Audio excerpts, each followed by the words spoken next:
So instead of the excuses, I'm a good person. And what do? When we say we're good people, that means that we don't have to pray. We don't have to pray, so we're not men of prayer. In fact, we make excuses why we don't pray with our wives and with our children, or even priests, why they don't pray. And why do I say priests don't pray? So what are you talking about, deacon? They pray all the time. Hold on a second.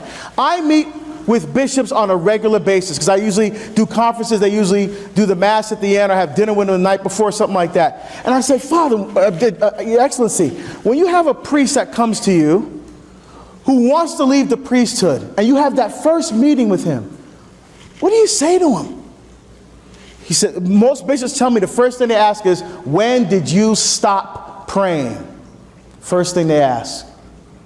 So what do we have to do when men pray? Here's the 3 excuses I hear of why men don't pray with their wives or with their children. Here's 3 excuses. Excuse number 1, I don't have time. Well, Deacon, you don't understand how busy I am. I have a job that's very responsible. I have to commute back and forth to work. I have all these responsibilities. I got this to parish. I've got this going on over here. I just don't have time. Let me translate that for you. I don't have time really means it's not important to me. Because whatever else you're doing, instead of praying with your wife and kids, that's what's important to you. Stop kidding yourself.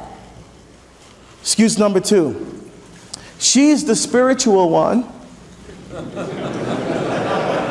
Deacon, I've heard you say on EWTN and on your YouTube videos that women are the very heart of God's love because they have an intimacy with the Holy Spirit that as life givers and life bearers that we men will never have. That is true.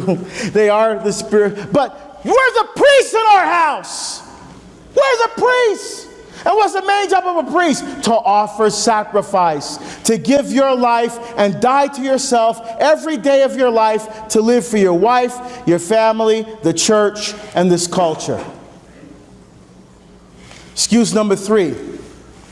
I'm uncomfortable praying with my wife.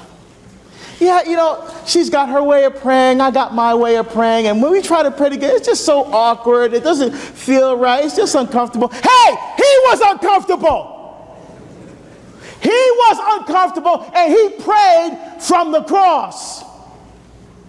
The whole point is we have to live our spirituality the way Paul tells us in Galatians. I preach Christ and Christ crucified. He says at the end of Galatians, I want to know nothing except the cross of Jesus Christ. And again, I've been crucified with Christ. It's no longer I who live, but Christ who lives in me. Unless you can see yourself as a man living your spirituality from the cross of Jesus Christ, you're not really, truly being the man that God created you to be.